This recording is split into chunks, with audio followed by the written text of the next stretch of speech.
video tutorials, or games, IXL is here to guide them. Backed by over 75 scientific research studies, you can trust that you're choosing the best educational technology. Hand your child the keys to success.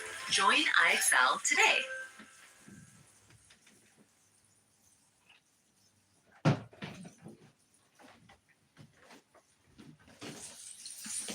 The elephant. I shall endure hard words as the elephant endures the shafts of battle. Or many people speak wildly. The tamed elephant goes to battle. The king rides him. The tamed man is the master. He can endure hard words in peace.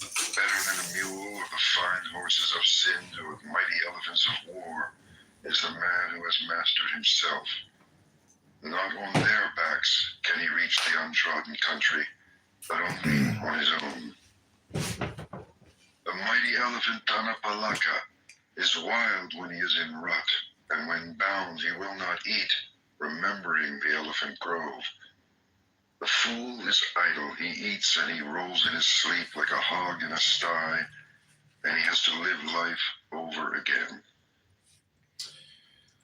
Long is the night to the sleepless, long is the road to the weary traveler, long is the cycle of rebirths to the unwise, who do not know the truth.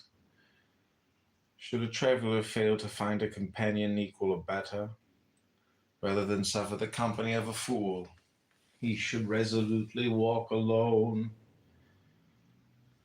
I have children, I have wealth. These are empty claims of an unwise man.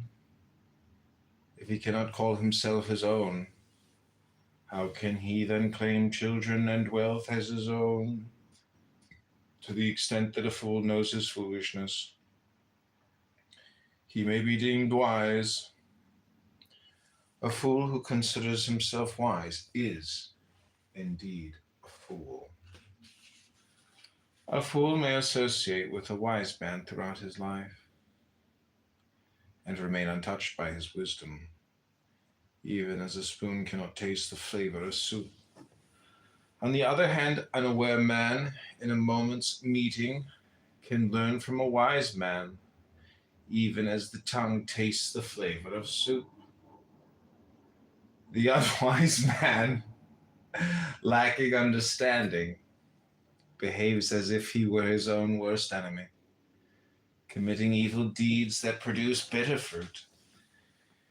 It is unwise to do things that bring regret and require repentance, to cause suffering for oneself and a weeping and a tearful face. It is wise to do things which do not require repentance, but bring joy and fulfillment, happiness and delight, until he feels the effect. The fool rejoices in his evil deed. When the action reaches fruition, the fool harvests nothing but grief.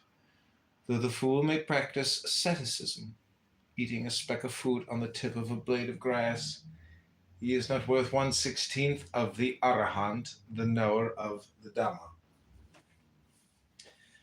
An evil deed does not produce its results at once.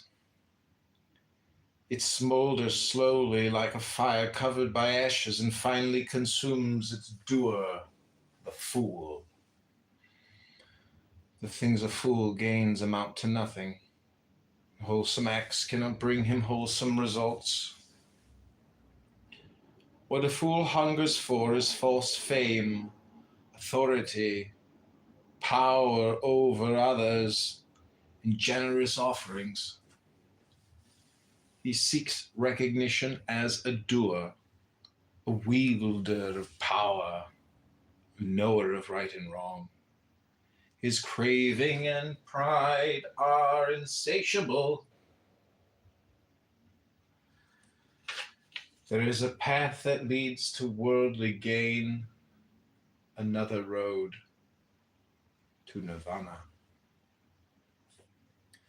Let the seeker, the disciple of Buddha, embracing seclusion, take the path to wisdom